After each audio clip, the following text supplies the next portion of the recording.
Sagunashar. Today I'm going to be the moderator of this event. First of all, I would like to thank Mr. Masud for accepting our request for this event. We're really glad for having you as the guest of honor. If everyone is ready, we shall start the event. Mr. Masud, let's the word be with you. Could you please tell us about yourself, your career, and how did it start, please? Melissa, thank you very much. It's an opportunity for me to speak to you all too. I'm talking to you probably from like 5,000 kilometers away. So let's do it like this. I don't want to make it very formal. I was like you, I don't know, 30 years back, or 31, 32 years back. And I went to METU too, where you are going in Cyprus campus. So it's a matter of pride at the same time. So what I have done is I did try to make a quick presentation for you to actually tell you about my journey, my adventures. And then we'll have an open question and answer session. And during even the whole thing, the presentation, I would invite you to please raise your hand and ask any question, even in the middle, no problems. And let me try to go and share my screen with you, and let's start the presentation. Do you see the screen? Melissa? Now I can see, yes. Okay, perfect. So I'm Masud Mir, and I'm going to talk to you about my journey and my adventure. I'm basically the founder and managing director of Mango Teleservices Limited, which is a company in Bangladesh, and we are a pioneering technology company in the country. And I'm also the founder and managing director of multiple other companies, which is Bangladesh Auto Industries Limited, HKG Consortium, Bangladesh Lithium Batteries Limited, Mango Technologies Limited, etc. I will go into the whole thing, but I will start the presentation with a very simple question. What is this on this slide that you see? I'll ask that question again. So if it comes to your mind, if you know what it is, can you just write it in the chat box? There is an object. There is a photograph of an object and in this slide. So anyway, hi and merhaba, Bangladesh then from Southeast Asia. I will switch languages as I wish, and I think all of you speak Turkish mostly. I saw some foreign names, but by now I'm sure you speak Turkish too. So Southeast Asia is green, it's hot, it's rainy. So what we have here is a lot of people, a lot of sun and a lot of rain. And I live in a very crowded city called Dhaka with about 20 million people, which you can see on your left, and also a beautiful countryside, which is on your right. So basically, we have a lot of problem in the country, which gives us the problem-solving opportunity, which actually gives us a growth potential, and we are surfing on it. Because right now, though by profession I'm an engineer, but I am an entrepreneur. I'll go one by one into what we did. But before that, let me ask again, what is this? Anybody, any idea what is this? Maybe Melissa can help me. Is anybody answering, Melissa? Now I can see any answers, to be honest. Okay. So does this give you a better idea? I mean, that thing that you saw there is right in the middle, and there are a few other parts around it. Do you see what it is? Any idea, guys? I mean, you have from mechanical engineering and I don't know, probably petroleum and also other departments, but any idea what are these? All these things put together, what could it make? Any answers? All right, I think we have some answers. Electric generator, and it's a rim. You are both correct. So if you put that together, what happens? When you put an electric generator and a rim together, rotor of an electric motor, perfect. All three answers are perfectly all right. And what do you get out of it? You know what you get? You actually get something very interesting. You get this. Look at the back wheel. Do you see what it is? So this is what your future motorcycle will look like. There is absolutely no engine. There is absolutely no fossil fuel. You actually have a motor and a rotor inside a rim of a wheel, and that's your sports motorbike. The reason of bringing it up is this is what is my passion now. I'm trying to make this in Bangladesh. So my present passion is we are trying to make electric vehicle in Bangladesh, to manufacture electric vehicle. Along with that, create an ecosystem for the electric vehicle. So these are certain newses that came out about our electric vehicle venture in Bangladesh. So I'll start from here and take you for the journey. How did I get here? So, you know, as a person, I was born in 1965, so I'm like 55 year plus old, so quite old. I may not look that old though. I don't have much of a gray hair. So my early life, I spent in Bangladesh till I was 18. I was born in an university campus called Rajshahi University, which is on the left. You can see all these green tall trees. So Rajshahi University was set up in 1956. So was METU. My parents were both professors there. That's where I was born. And at the age of 6, we had a very tragic independence war through which Bangladesh became Bangladesh. Before that, it was East Pakistan. And incidentally, my father was also killed there. But that is actually not a matter of grief. It's a matter of strength for me now, which made us stronger. We were 4 siblings, 2 brothers and 2 sisters. And incidentally, 3 of us are engineers.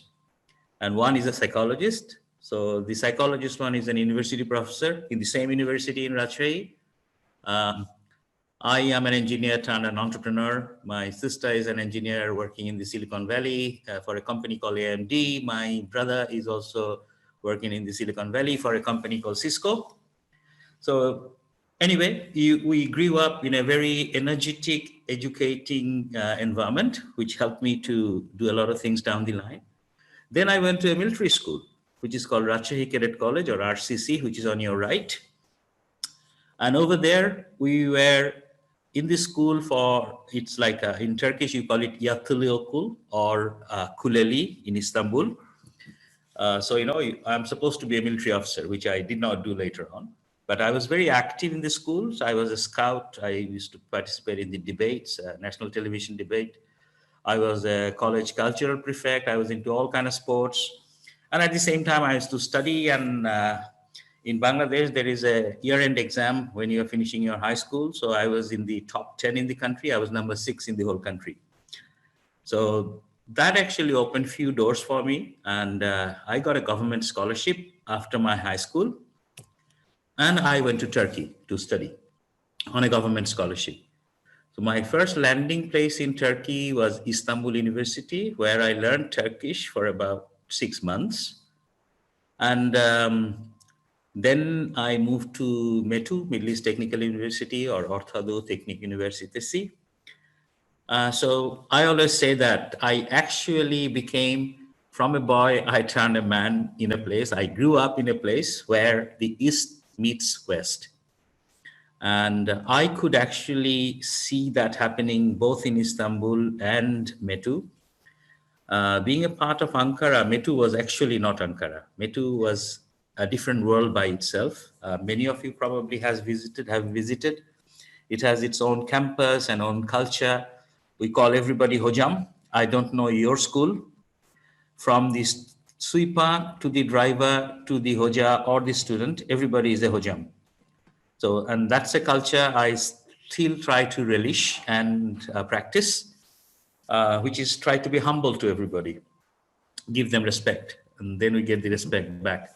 So anyway, I studied petroleum engineering. Right now, the department is called Petrol ve Doğalgaz Mühendisliği. In our time, it was only PT, which is petroleum engineering.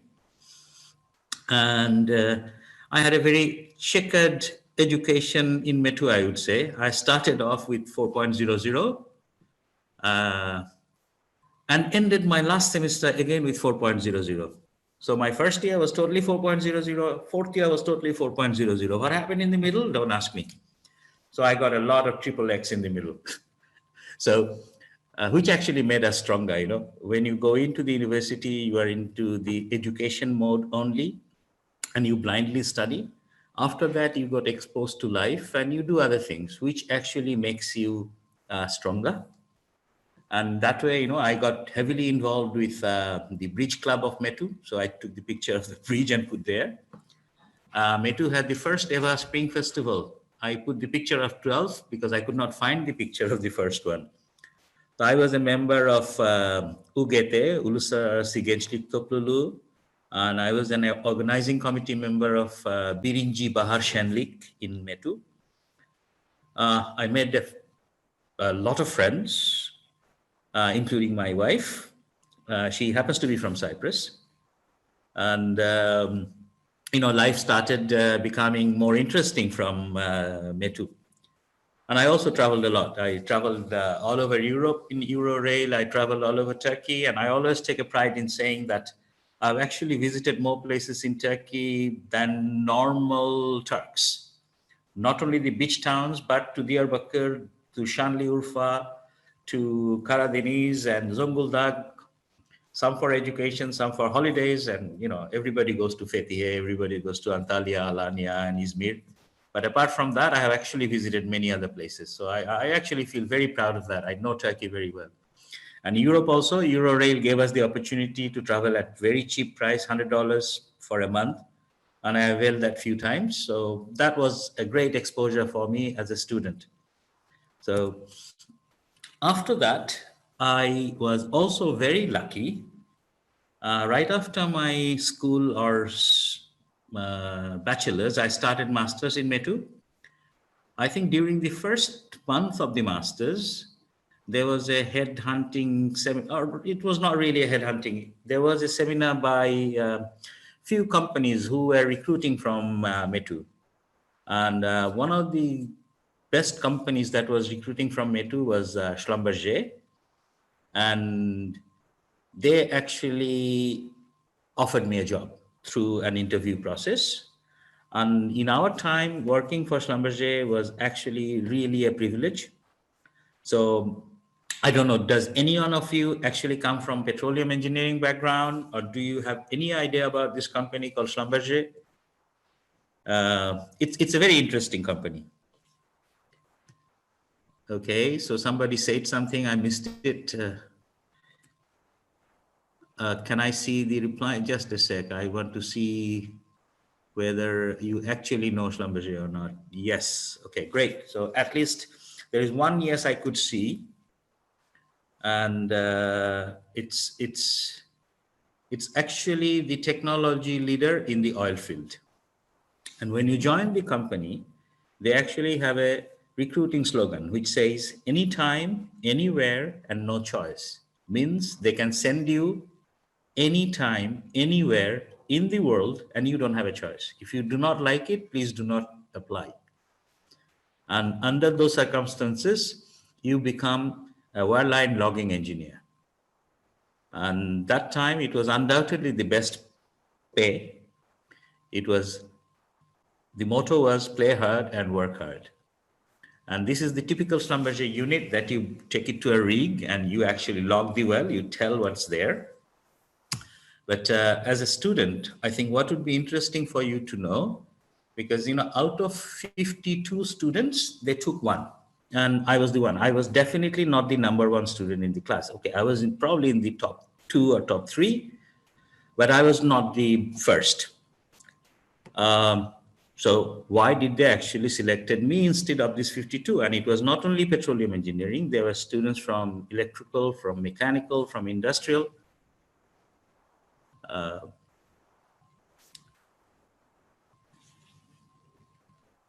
Okay, so what I feel now after 30 years is actually I was like a product market match. I was a product market fit. I could sell myself in a way, in a wrongly put word. But whatever they were looking for in a student who would come and work for them, I was actually probably standing out with those slogans in my hand. I was very well traveled. I was already in a different culture. I moved to a different culture, and I actually did well in that culture. I mean, I studied. I mean, my grades were good. I was socially accepted. I made a lot of friends, and I was not a bad student. And these are the USPs, the unique sales points that a recruiter would typically look for a Schlumberger engineer hiring. And every company has different criteria for hiring people. I mean, now we hire a lot of people. I mean, I probably don't hire very juniors anymore, but I hire a lot of managers and all that. And what I look for is I am looking for a specific criteria. So I have a market and I'm looking for a product fit. So getting yourself ready with those traits would be very important for you to land up with your dream job. So I would suggest, I got lucky. I got it because I could portray myself that way. So whenever you're in your professional life, let's be very honest. I mean, we were about 50 in the petroleum engineering class. Out of that, probably only 10 worked in the petroleum industry. Rest worked in banks or, had businesses or became teachers. We even have an economics professor in Ankara University from our class. We even have a lawyer from our class. So if you want to be in your own profession, better prepare yourself not only with your studies, but wherever you want to work, if you can actually figure out what do they want in a student, and if you go with those traits, it will be easy for you to get placed. So after this, what I would really like to tell you a little bit about Schlumberger, because what I am today, I think after METU, the biggest influencer on me was actually the Schlumberger. Schlumberger has the best training in the whole world. You go for a 16 weeks training course plus 4, so 20 weeks of training. Whatever you study in 4 years in an university today, in those 20 weeks, you actually learn a similar amount of material. So Schlumberger have plenty of tools that you send downhole. So you learn the physics and the electronics of each tool. And they have some surface unit running with hydraulics, so you learn about hydraulics. We have surface units producing electricity, so you learn about generator. You are carrying everything on a truck, so you better learn about truck engines too. And then you are in charge of a crew of 4 and have to work, make sure they perform. So you learn human management. And all these trainings, they put together in 4 months, including the not only technology and tools. I've just given some, and these are real life Schlumberger people and Schlumberger training. You can Google Schlumberger and look about it. And I'm probably advertising a little bit about Schlumberger, but this is one of the finest companies in the world, actually. I mean, it's a Fortune 500 company. It started by French 2 brothers, and then it's in New York Stock Exchange. It has about 120,000 employees. Out of that, about 5,000 is actually the core engineering population who runs the company. It is a technology high-end company. Schlumberger was actually the shareholder of Fairchild, who came up with the semiconductor. So this is a revolutionary company, and you actually learn a lot. They train you to do the best thing. And for me, when I got recruited, I was actually very lucky, in my humble opinion. I ended up in Southeast Asia and partially in France. I said I was lucky because the weather in Southeast Asia is fantastic. I was not in Alaska. I was not in North Sea, which is very, very cold. And I was not in a desert, which is very, very hot. At least the weather here is a lot of sunshine, a lot of rain, but not extreme. And very interestingly, God is very unkind to the oil field people. Most of the oil fields are either in the jungle, in the middle of rainforest, or in the middle of the sea, or in the middle of nowhere. remote areas. So I basically worked in the jungles, which you see on the left, jungles of Kalimantan, jungles of Malaysia, jungles of Brunei. I worked a lot in the offshore. These are the offshore rigs in Java Sea, South China Sea, offshore Vietnam, offshore Malaysia, offshore Brunei, offshore Singapore, offshore Myanmar. And I also worked in very, very remote places, from the jungles of Kalimantan and Sumatra to Papua New Guinea. So it was a fantastic experience. That's in one word, it was a fantastic experience, very fulfilling, technologically and people-wise. You actually meet some extraordinary people, and it's a lifetime friendship. Schlumberger is truly multinational, and it's like an all-star team. Everybody is better than the other. So you are challenged every day to perform and to keep up. So, you actually have your mentors there, your colleagues there, then they become your friends. And later on, when they leave company or you do things, then we are example to each other. We also have a webpage called Brothers Reunited. We call girls also brothers. And it's a fantastic group of people, very, very accomplished. You would have many CEOs who are ex-Schlumberger engineers in the global companies today, including the CEO of Rolls-Royce. So anyway, the next point is, whatever good I said about it, the job that I had was actually the toughest job in the oil industry, to be a wireline logging engineer. Because typically your job lasts for 70 to 100 hours. So you don't sleep for 3 to 4 days, no sleep, zero sleep. And you go to obscure places with a truck like that, which is on the left, sometimes in the desert, sometimes in the jungle, and sometimes you are heli lifted, taken by a helicopter. And then what you see in the middle, that picture, those are the tools that you send down the hole with a wire, and you take measurements of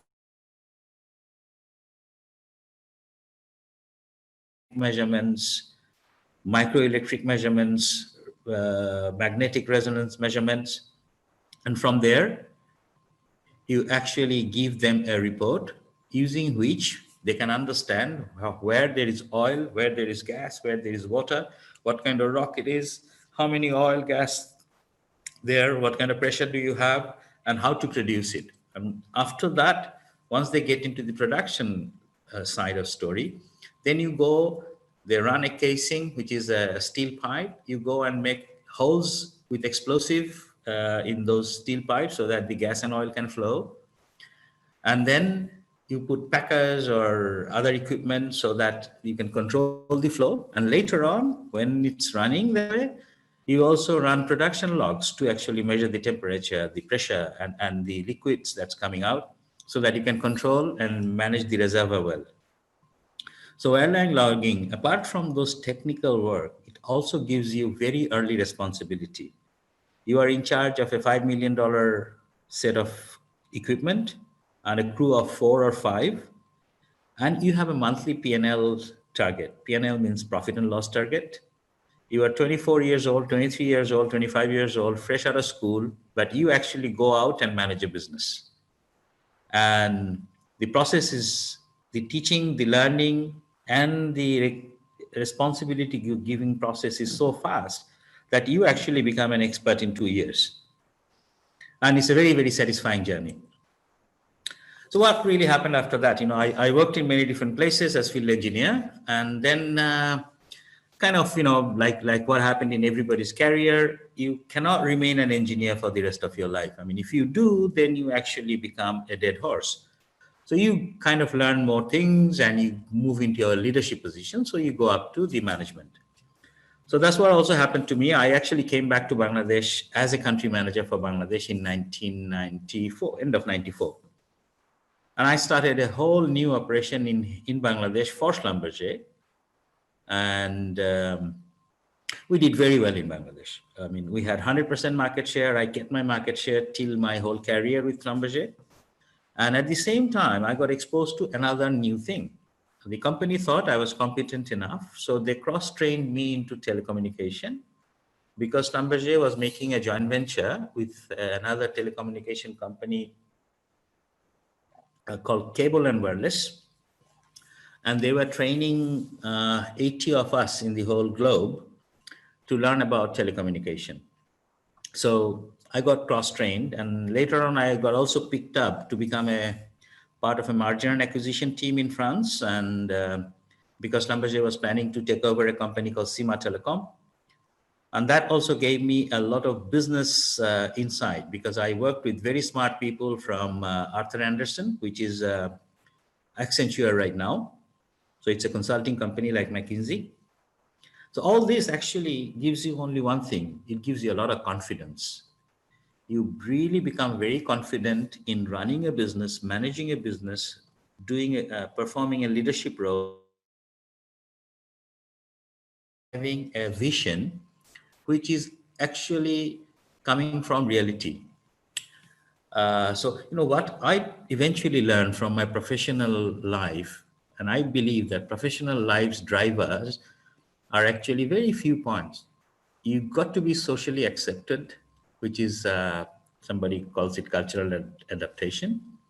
You must learn and enjoy that. You must be a team member and utilize all opportunities. And I think I could successfully do that. That's why new doors actually opened up in front of me. I actually absorbed 100 years of experience in 5 years only. And I got a global globetrotters exposure in a very short time. I had the opportunity to visit developed nations, including EU and US. I lived in progressing nations like Turkey, Indonesia, Malaysia, Thailand, Vietnam, Korea. I observed emerging nations like Bangladesh, India, Myanmar, Pakistan, Philippines, and Nepal. And I worked with very smart people and a very smart company. And this actually prepared me for the next stage of my life, which is till this point, I call it a journey because many people took this journey. And after that, what I took was actually no more a journey, it was an adventure because nobody took that path before me the way I did it. So I'm very proud of it today, but those days was probably not that, easy. So I started entrepreneurship by leaving the company after almost 10 years of working or 9 years of working. I started a manufacturing unit and started some project management work. There was ups and downs, there was tough things. Some things failed, some things worked, but it was not really a big business. I started manufacturing furniture from knockdown furniture from particle board, which I think in Turkish called suntalam and medefe. That was the first in the country. I wanted to make particle board, but somehow I could not mobilize enough capital. So I had to start making the furniture with a dream one day that I'll make the backward linkage. But when you start making an end product where your competition is actually a carpenter or a dungar, it's very difficult to run that industry because it's not based on knowledge, it's based on skills. And some people are willing to sell their skills at a very low cost, and your competition actually kills you. So this is one thing, this was my first learning from business. You don't want to pick up a competition with anybody. But what I did, I slowly diverged into project management. Not only project management, I realized that I actually have to get into new things. So in the entrepreneurship, I started playing new roles. I went into businesses which was emerging. So learning was fast learners had more advantage. So I moved into mobile telecom and technology that time. I mean, you have probably not seen these phones on your left.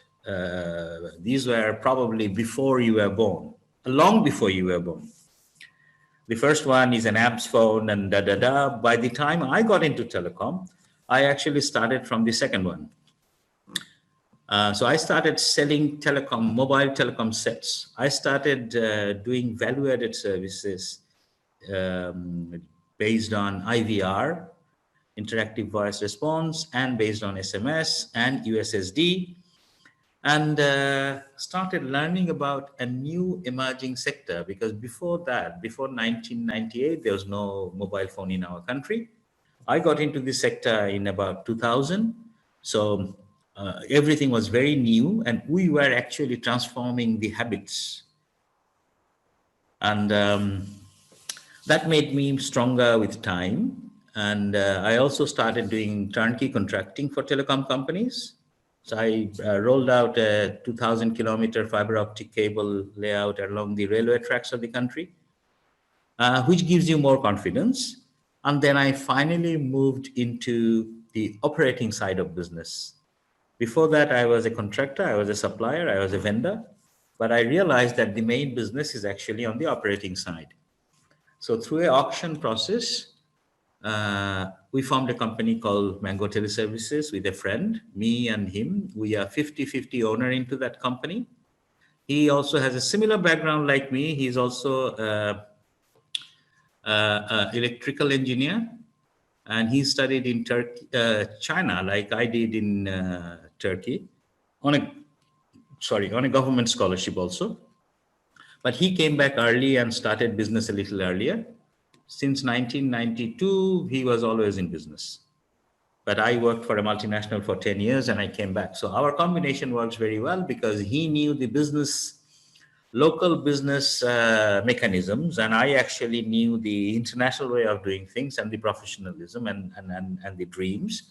And we brought it together and we started, and we became extremely successful with as a telecom operator. We were Bangladesh's first international internet gateway. So we had our own submarine cable system. So this map here is the global submarine cable map. So we created our own submarine cable capacity. We created our connectivity with multiple tier 3 operators or networks in the world, and started giving wholesale bandwidth or internet bandwidth or IP transit to the operators, ISPs and mobile operators, who would actually take it to the customer at the end. And then this is a business. Not only we actually transformed the whole ecosystem of internet in Bangladesh with our business. The value creation that we did with our IIG is actually formidable. We basically did a process innovation. We were not rocket scientists, we were not Einstein, but we made the process very, very I would say efficient, and at the same time economical. So in last 12 years, since 2008 is the operations, when we started the IIG operations, the transformation that we have done in last 12 years are actually like this. The maximum retail price or the sales price was $1,000 per Mbps when we took the license in 2008. And in 2020 today, it is $4 per Mbps. So we have actually reduced the price by 99.6% over last 12 years. And the consumption, the use was 600 megabit Mbps when we took the license. Today it is 6 terabits per second, which is 6 million Mbps. In last 12 years, we have 10,000% growth. And the number of users of internet when you took the license was only 300,000 in the country. And today it is 110 million. And we are very, very proud of it that we could actually bring this transformation into the country, which also gave us a lot of financial strength. And some capital accumulation happened. And with that capital, we actually went into a few other businesses also. So we are a part of a bank called Madhumati Bank. We are shareholder director of that bank. We also have an international school called Playpen School. This is the picture of the school with 2,000 students. And we have many other technology operations. We are an international terrestrial cable operator, which means with land, we connect directly to our neighboring countries of India and Myanmar. And from India, we go into multiple submarine cable system, making the internet more stable. We also have an internet service provider license. We have an internet gateway for voice telecommunication. So if anybody making a foreign call, it actually goes through us. If anybody making a call to Bangladesh, again, it comes through us. So we are an international voice gateway. We are ICX, which is an interconnection exchange, which is, we have multiple mobile operators there and PSTN operators. They all talk to each other through this ICX. And on top of everything, we are a digital signature certifying authority. Some of you might have heard about VeriSign. So we are like VeriSign in Bangladesh, which is a totally software-based, encryption-based, or cryptography-based operation. And we believe there will be a lot of changes. While doing all this, we were also thinking, what is the next big thing? Like internet, like smartphone, what is going to change our life? And we found out that there is two things which is actually going to change our lives. That was electric vehicle and renewable energy. And this realization came to us around 2015. And we started our R&D, research and development, on electric vehicle and on renewable energy since then. And it is after this long 5 years of R&D, now it is maturing for us. We are actually setting up the first ever electric vehicle manufacturing plant in Bangladesh, and also the second ever grid connected utility solar park in the country. So let me come to that. The electric vehicle ecosystem, I mean, everybody understands that that is the future. We believe that within 2030, 50% of the total vehicles would be electric vehicle. That means there is 1 billion vehicle in the world, 50%, 500 million vehicle has to be changed to electric vehicles. So that has to be manufactured. By whom doesn't matter. So that actually gives you the biggest S-curve possibility after mobile phone to offer to the market. And to run electric vehicle, there are few crucial parts. Number one is the lithium-ion battery. And you need a motor, controller, and charger. I've actually shown you the picture of the motorcycle motor. The car motors are a little bit different. They're a little bulkier and all that because you have to carry more, you have to have more torque and you have to carry more weight.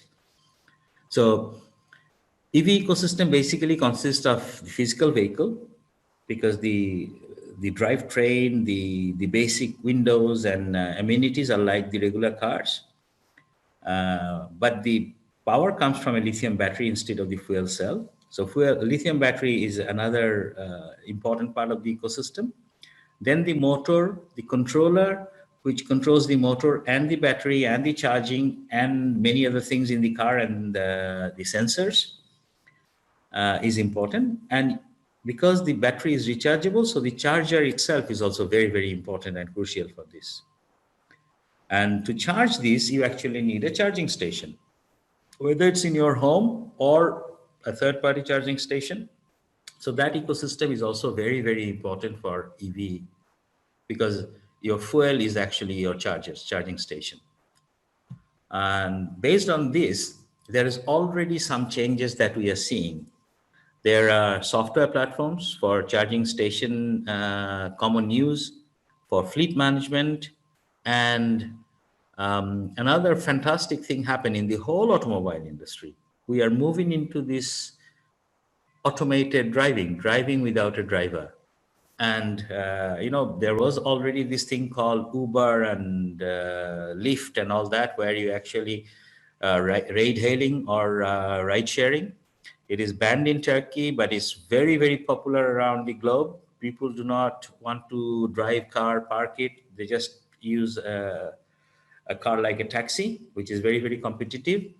And the days are coming when it's going to be automated cars, so there'll be no driver. So basically, the way we use car, the way you use automobile is probably going to change. It will be a supercomputer on wheels. It will be a data center on wheels. So let me take the opportunity also to show you a couple of our models. This is not really your game, but this is what we're going to manufacture. So this is our sports utility vehicle, our SUV model, totally electric. For single charge, it will go for about 450 kilometers. And it's a good looking car. Then we also have a sedan model. This is the sedan one. Then we have MPVs, which is like a microbus with higher roof and the lower roof. And we also have a hatchback model. And we have three different motorbikes, sports, girls, and normal. We also have a three-wheeler and a mini truck. So anyway, the last thing that we are doing, which is renewable energy. We all know, and some of you guys are already working on this. On the renewable energy, we have three options. Those are solar, wind, hydro, and we believe that within next 10 odd years, 50% of our future energy will actually come from renewable sources. For our own existence as a human society, we will have to do that. So we started looking into it in 2015. For the last 5 years, we have been doing a lot of work on this renewable energy, what is suitable for us, because we need to protect our environment. Bangladesh is going to be one of the first countries. If the sea level goes up, we'll be underwater. There will be no country left. So it's very, very important for us to actually preserve our environment. And we definitely realize that it's environment friendly and it's also becoming economical. And fortunately, we have a lot of solar, sunshine here. So solar is very appropriate. Wind and hydro, we are not very fortunate on this. So based on that, we actually went out and took over a solar power plant. And so we are actually, we have taken over a company called HKGE, which is HKGE Consortium Limited. So we bought 95% of that company. So I'm the managing director now. It used to be owned by a Korean company, but they could not do this project, the concession which they got. So we have a 20-year IPP, we call it, Independent Power Purchase Agreement, and a power purchase agreement with the government for 20 years to sell this, whatever we produce, we'll sell it to them. So it's a 32 megawatt AC solar park, which in turn you can say we are going to produce 50 megawatt DC grid-tied solar PV plant. Yearly, we are looking at 75 gigawatt hour of annual energy yield. We are also constructing 40 kilometers of 132 kVA transmission line, because whatever we produce, we have to deliver it to an evacuation substation, which is 40 kilometers away. We are keeping the environment and ecology intact. We are actually right next to a swampy area. So the area goes underwater every year for 6 months. So the plant that we are doing is like the picture on the right. It will be on poles like this. So the water will come and go. In one season, there can be vegetation there, some kind of agriculture. When the water comes, there can be fish there. So we are keeping the ecology undisturbed, very eco-friendly, and producing the electricity, which is unique. Our goal, our target is to go for an expansion of 500 megawatt in 5 years, because this is the only place where we can expand the solar. The rest of the country, in the agricultural land, solar plant is not allowed, but here it is allowed because we are keeping the ecology as it is. As I understand, in Cyprus, you have plenty of sunshine and you actually have a lot of wind, but I didn't see any wind. I know that there are steps to create a home-based thing. So all these things that I was talking to you, if I translate that into numbers, some engineering and accounting, we have this bad habit of transforming things into number. So I just wanted to put the numbers. As Mango, we have about 80 in-house people, and our net asset value is about $100 million. We have about $25 million of sales every year. And we have 300 people in other Mango enterprises like our school or bank. And in the EV and solar ecosystem, we will be employing about 2,000 in-house people and 5,000 people in the value chain, or we'll create the job for about 7,000 people within actually next year. Because of COVID, we got a little delayed, but I think we come to production next year sometimes. And our initial investment is about $250 million. We are projecting an annual sales of about $200 million. We are basically creating a $3 billion enterprise, the market capitalization. And our contribution to the economy minimum would be $3 billion per year. So this is a very satisfying when you see things in numbers. So as a whole, this is my journey. I didn't put any journey part here. I'm actually putting the adventure part mostly in this picture. I had a very blessed, lucky background, went to good schools and good universities, met some great friends, and which eventually became a part of my extended family. Worked with some very smart people in Schlumberger, learned a lot. They're still as a part of my network. After that, decided to become an entrepreneur, created some companies. So I had a very nice professional career in MNC, moved into entrepreneurship, and initially went through good times, bad times, but eventually created something which is sustainable, which is the International Internet Gateway. Around that, built the school, built the bank. Now we are creating new value and transforming a sector, which is renewable energy and transport. And that actually gives a lot of firepower into the country's economy. So my learning from entrepreneurship are actually, again, very simple, only 3 points, which I say in a different way. Competition is actually for losers. You are getting into entrepreneurship. That doesn't mean that you have to go out and compete with everybody and cut his feet and your feet and lose money. Entrepreneurship is actually about innovation. It has to be innovation driven. And whoever gets into entrepreneurship must create new value in a blue ocean, not in a dirty red ocean, in a competitive ocean. And the competition is for losers is actually a quote from Peter Thiel. If you know the guy, the founder of PayPal, a fantastic entrepreneur, and he also has a fantastic book called 0 to 1. So if you have time, please read it. It's really a good thing. But what are the drivers of entrepreneurship? Actually, the biggest driver of entrepreneurship is timing. If you look into the ecosystem of what's really happening, and if you can do something around it when the transformation happens, you can become a good, successful entrepreneur. Second thing is your team. If your team is good, you can pivot. Even if you fail, you can come up with a better product. You can come up with a better service. You can do things better. Third thing is actually the idea. And in that, the biggest thing is how big a problem are you solving? If the problem is big that we are solving by our business, by our idea, then that entrepreneurship will go a long way.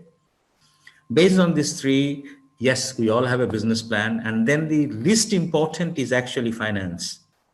In today's world, probably sitting in your chairs, you are thinking that I don't have money, that's why I can't do business. It's not at all true. Please study Silicon Valley and see. Ideas are more valuable than money. Remember one thing, whatever story you have as an entrepreneur, your story must have a secret. If you do not have a secret, if you cannot create some kind of monopoly somewhere, then you are getting into you are just becoming an SME, which is a small medium enterprise. You will never grow, you will never become big, you will never be happy. So if you want to be in business, remember these 4 or 5 points: timing, team, idea, business plan, and finance. But before everything, have your story in your head where you actually have insight, where you actually have a secret, where with that you can solve a very big problem. Then you'll be it will be a very satisfying journey as an entrepreneurship. And I'm personally a very big fan of one saying, which is, entrepreneurship can be learned. A lot of people think that my grandfather was an entrepreneur, so I'll become an entrepreneur. My friend is an entrepreneur, so I'll become an entrepreneur. It is not true. Entrepreneurship has changed a lot. The entrepreneurship that you have seen is basically SME.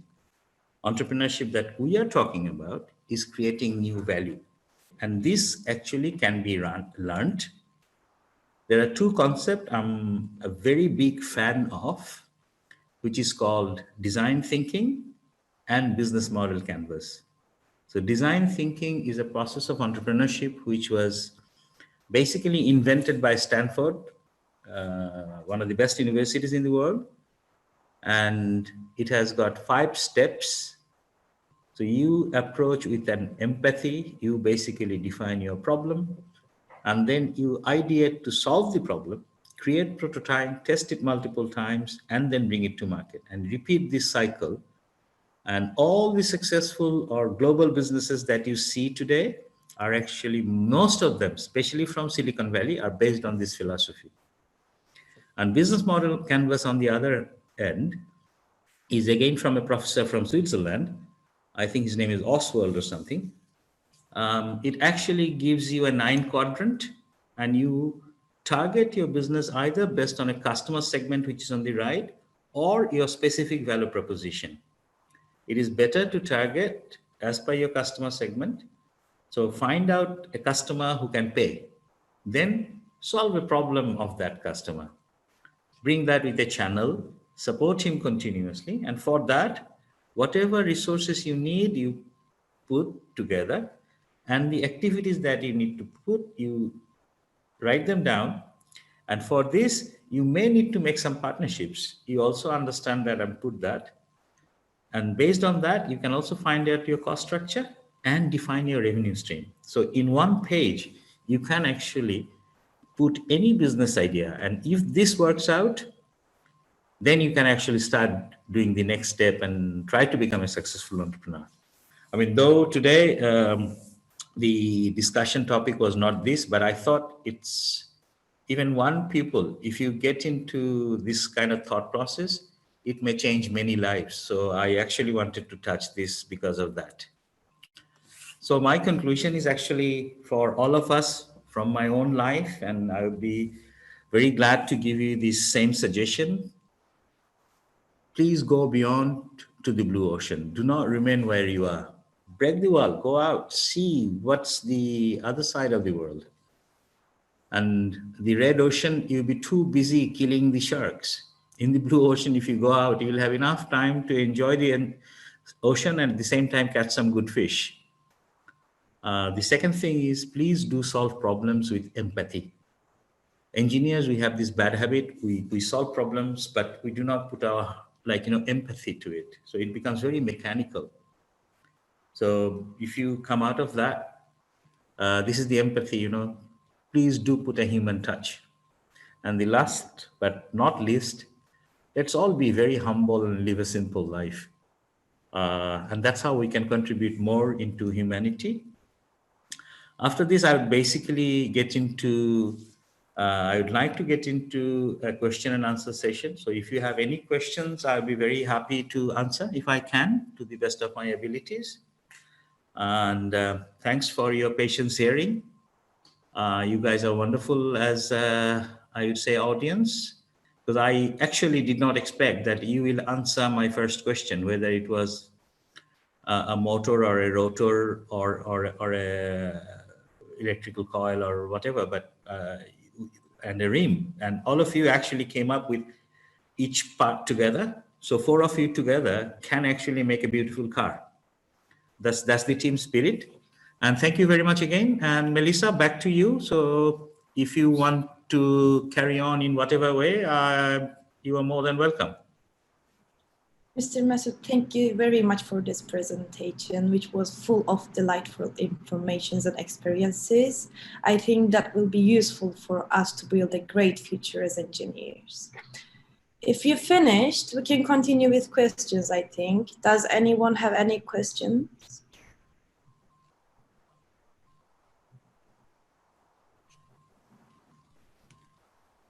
Yes, I have one question. Masud. Mr. Masud, thank you for coming here and thank you for your informative and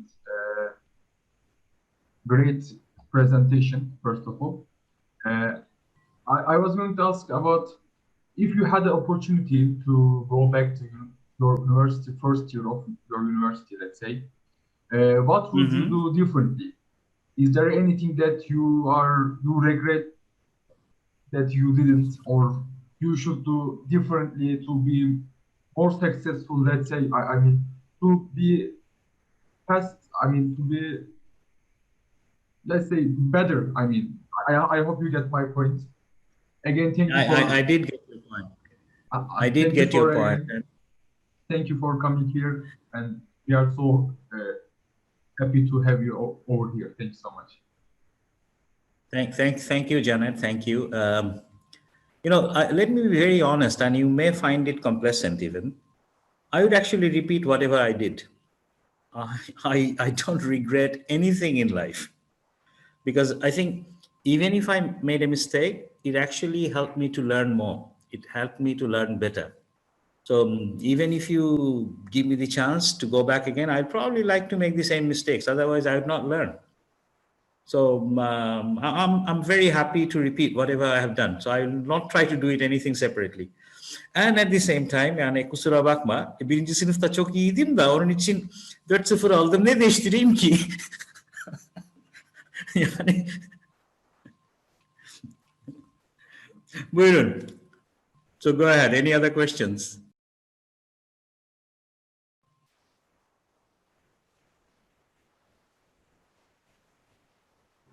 I can ask one question. Please. What is the biggest advantage and disadvantage of the petroleum industry in terms of being petroleum and natural gas engineering? The biggest advantage is dying. You know, when you are pushed against the wall, you innovate, you become innovative. So that way, you know, the price of petroleum is probably going to fall even more. Petroleum and gas, and now you have the Shell in US, which is pushing the prices even down. So I don't see a lot of things happening inside the petroleum industry as such. But as renewable energy, we must find replacement for petroleum. I mean, the stage that we are in, whether in terms of battery or solar or wind, we are still on the primary school level. So there is a lot to be done on this. And also a lot of scope of making the grid, the electrical grid smart. So a lot of people in petroleum engineering who are studying petroleum engineering today, I mean, I don't know the exact syllabus. In our time, we were more of a reservoir engineer. So most of us, we were pretty good in computer programming and numerical analysis. So that actually gives you a very different mathematical thought process. And that process can be used for any simulation. So I personally see that, you know, the kind of people that comes to study petroleum or mineral or you know, natural gas engineering, they will probably become more versatile. They will become more computer oriented. So they will have better simulation ability. They will become more sort of open in the renewable energy side, which will make them more versatile, more employable. So I don't see a threat for the university students, but as long as they understand the situation and adapt to it, learn new things, and also target to go into new industries, because things may change. But for Cyprus, it seems that there seems to be good news. You seem to be having gas all around you. You're floating on gas or something. So maybe there'll be some good jobs for you know, Cyprus campus. Thank you so much. Yeah, welcome. I have one more question. Go ahead. I already asked. Okay, actually, I was wondering, but first of all, thank you for coming. This was such a informative and fun presentation, actually. I was wondering, do you suggest making some master's or PhD programs after graduation, or learning in the field is better than making masters? Okay, let me tell you my life story. I finished my bachelor. I started my master's in METU. It was like 1 month into my master's, I got into this interview for Schlumberger. The recruiter told me, actually, a very fine statement. Masud, you are in. I was happy. I was working. I was studying to get a work. Then he says, if you wish, you can join today, or you can join after your master's, or you can join after your PhD. Whatever you do, you get the same job, same salary. So it's up to you to decide. So it was very easy for me to decide and join immediately. So, sometimes I say it very humbly. If you have nothing to do your master's. But if you actually find a job, if you find something to do outside, I would definitely go out and learn in the job. And if there is a need of a master's degree in my job, I'll come back to school and do that. Even, like in the US, the best of companies or best of MBA schools, they actually want the MBA candidates to come from the industry, not directly a student doing a master's or an MBA. You better go out, work, get some work experience, then come back for your master's. Then it's more meaningful, in my humble opinion. And incidentally, I also taught a master's level student course in the local Bangladesh University of Engineering and Technology back in 96 and 97 for 2 years. That time they just started the department of PMRE, which is called Petroleum and Mineral Resources Engineering. And from there also, I don't have a master's degree, by the way, but I was teaching the master students. Because if you know your subject well, you know it. It's up to your learning. You don't need a professor or a degree. So, I think I'm very clear in my statement. And don't take it because I'm not a PhD, so I'm bad-mouthing them. It's not that. It's up to our goal. Thank you. Thank you for that.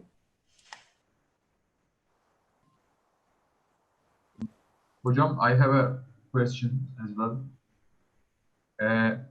Hocam, how did you decide to be engineer in the field instead of being an academician? I mean, as you mentioned, you did great in the first year and last year, let's say.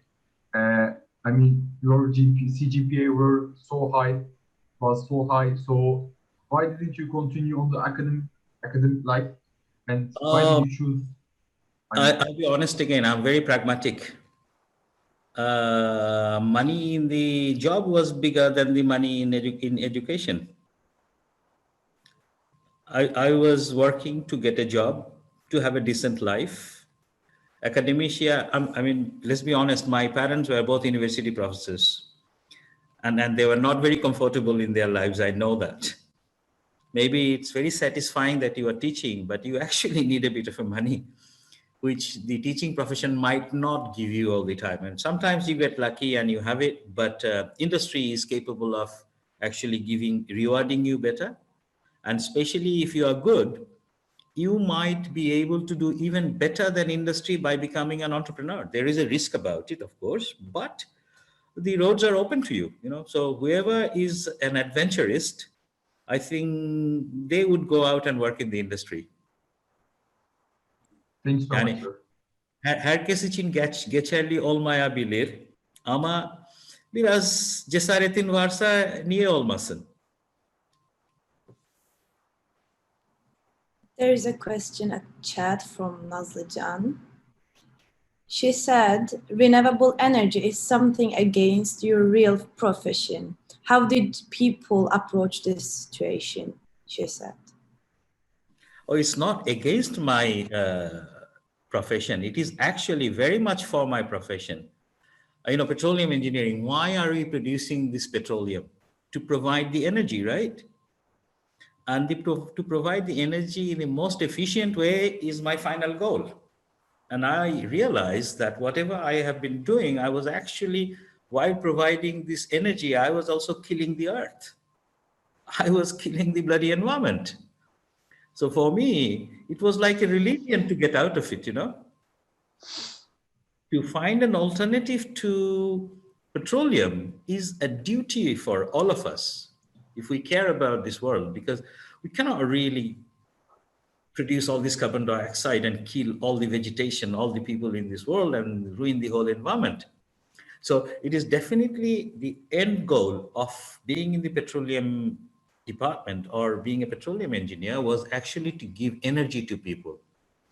What we were doing in this world, we were doing it efficiently as an engineer, but we are not doing it responsibly.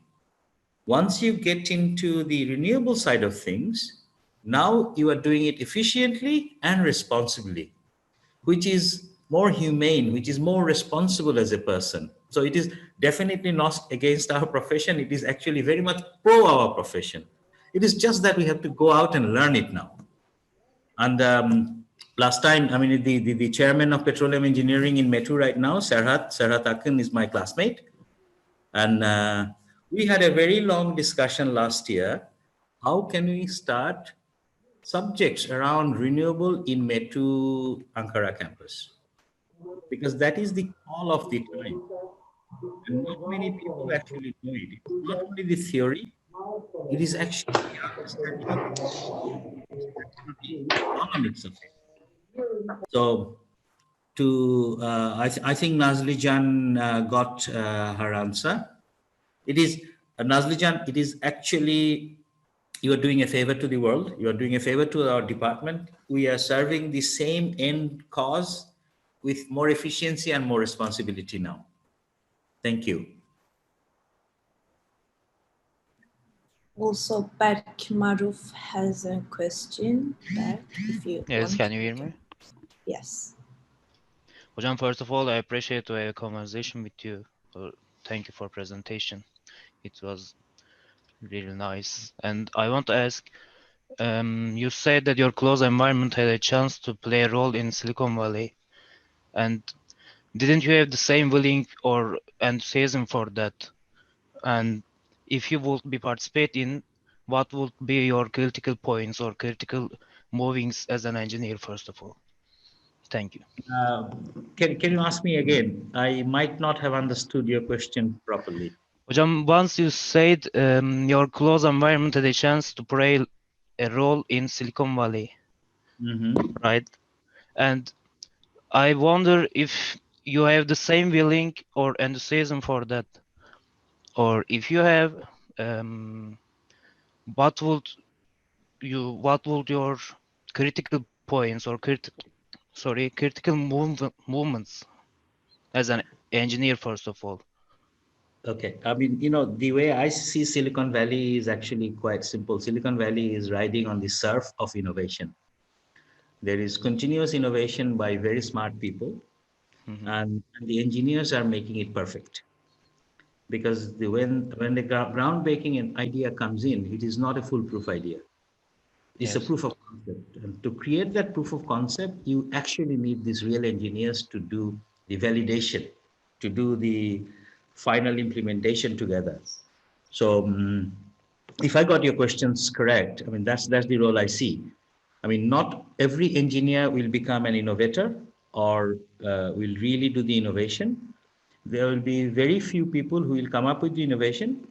But as an engineer, the community of engineers will bring that innovation to the market with proper, efficient designing, validation, and bring the proper proof of concept to the market. So I think whether it's Silicon Valley or Silicon Bina in ODTÜ in Ankara or over here in Dhaka is the same thing. You know, engineers, as engineers, we are capable of doing analytical thinking, whereby, and we understand mathematics and technology a little bit.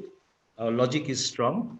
So if we bring all those together, we can actually bring any innovation to the market very fast. Did that answer your question, Berk? Yes, Hocam, thank you. There is one more question at chat. Muhammad asked, you said that we should solve problems with empathy, but in today's business, it is more safe to look at the problems with numbers. How can we implement empathy to the problems today? Oh, fantastic question, Mohammed.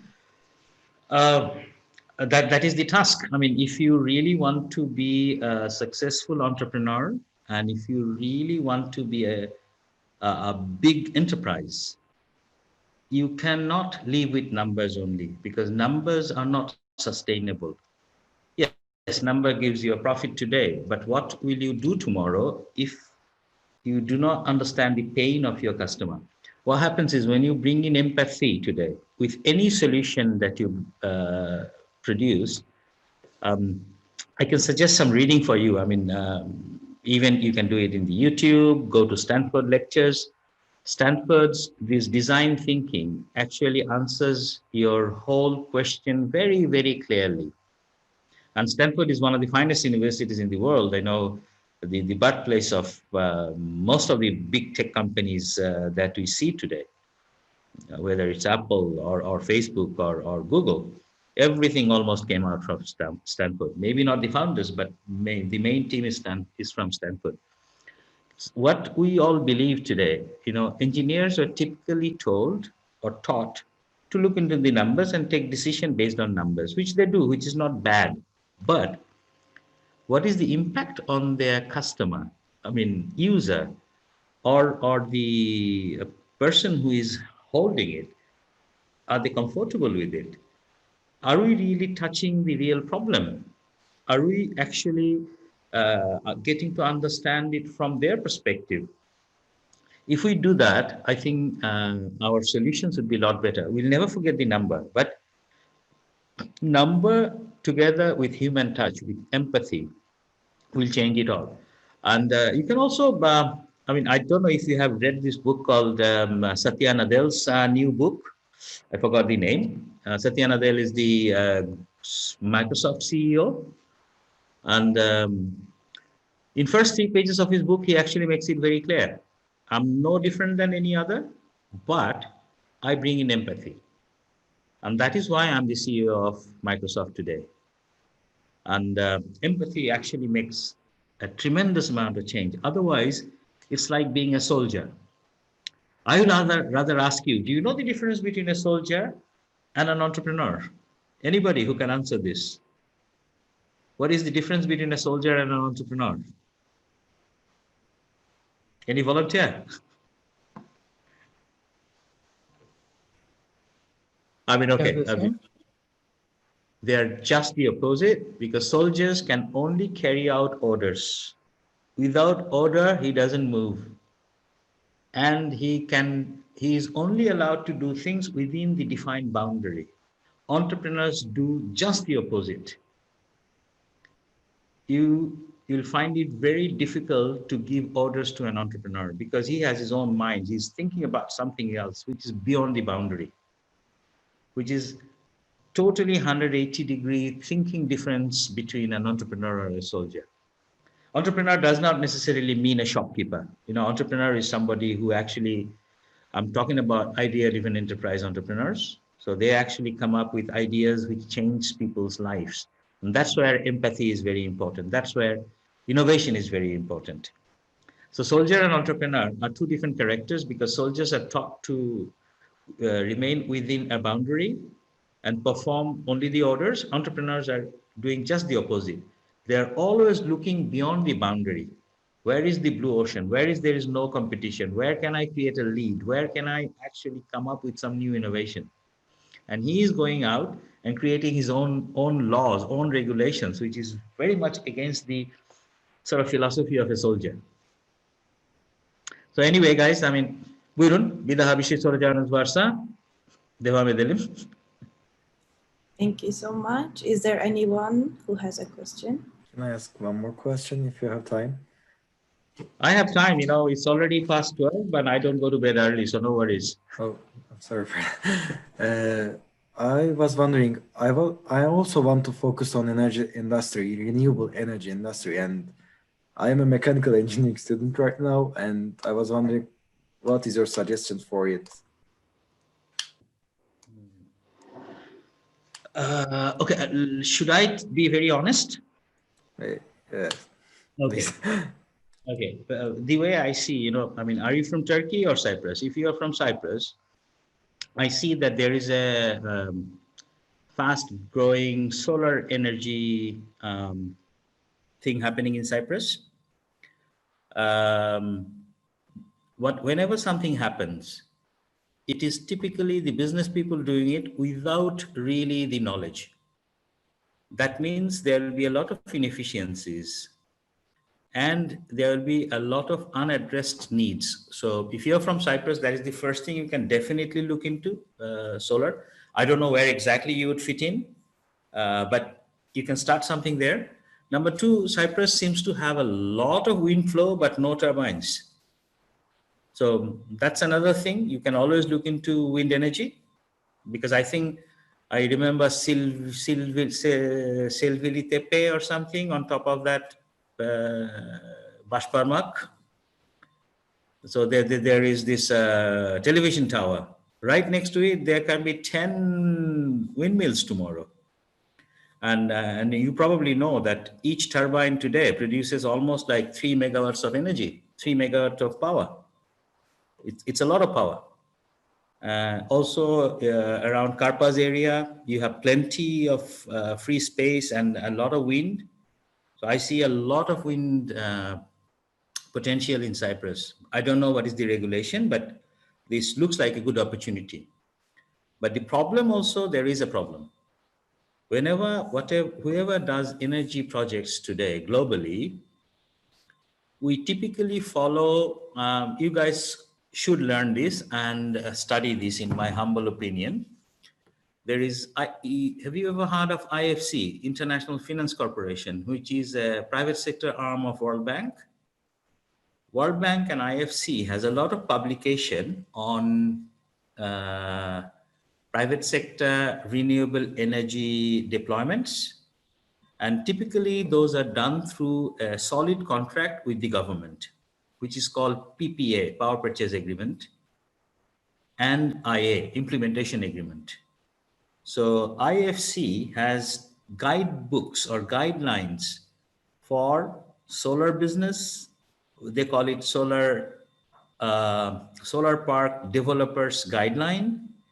They also have wind turbine developers guideline. It's very, very important, because not only the technology is very easy to get. And today you are not really going to produce the turbine yourself. You're not going to make the PV panels by yourself. You'll actually buy it from somebody and put it.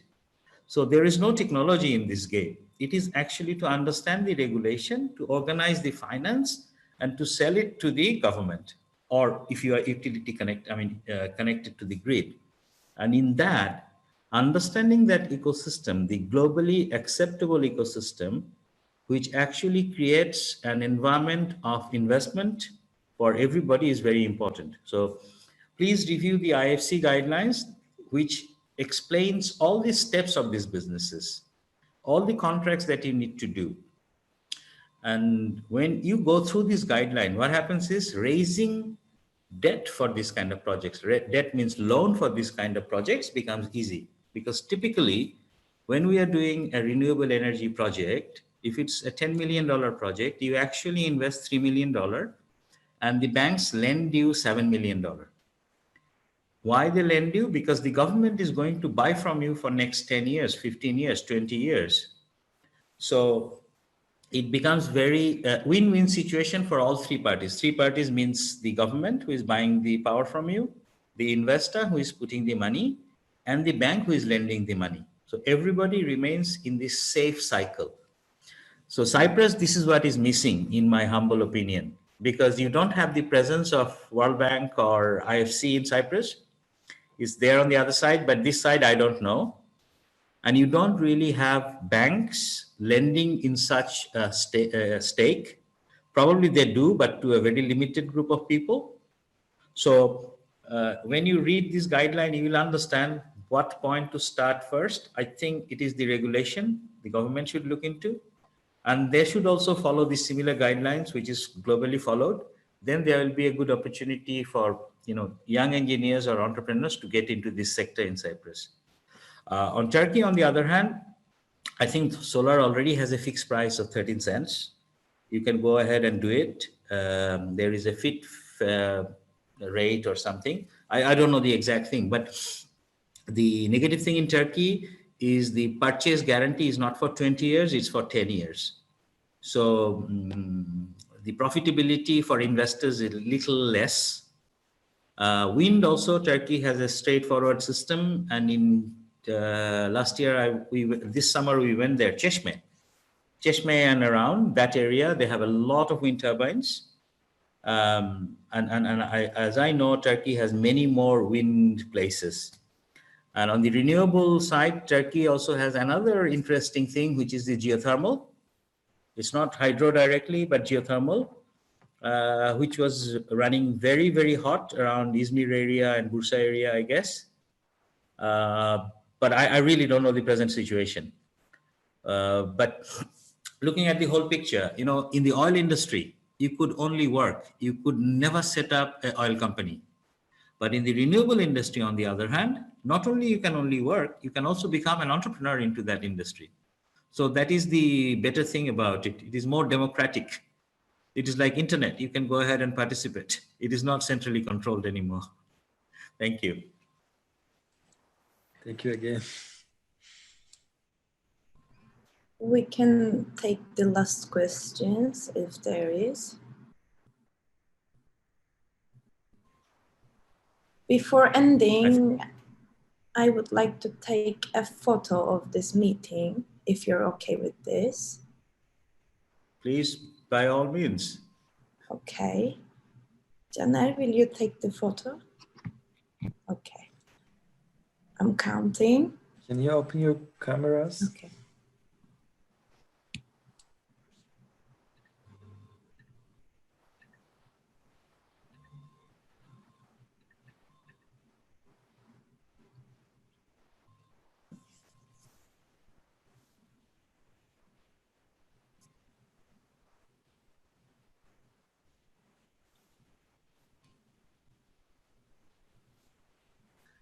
Yes, we're ready. For the first page. Yes. No. Size teşekkür edecektim çünkü bayağı 1,5 saattir dinliyorsunuz. Çok teşekkürler. Biz teşekkür ederiz. Bol bol başarılar. Bu arada fotoğraf çekmedim hocam. Pardon. Now we're taking the photo. Yes. Count from 3 to 1. 3, 2, 1. Thank you so much. Thank you. Mr. Masud, thank you so much for this presentation, and thank for everyone who is attending. Thank you for your participations as well. Thank you so much.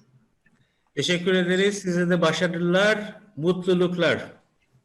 Be happy. See you hocam. Take care. Stay healthy. Yeniden teşekkürler. Covid zamanında aynı zamanda da be safe. hocam. All right. Teşekkür ederiz. İyi akşamlar size. İyi akşamlar.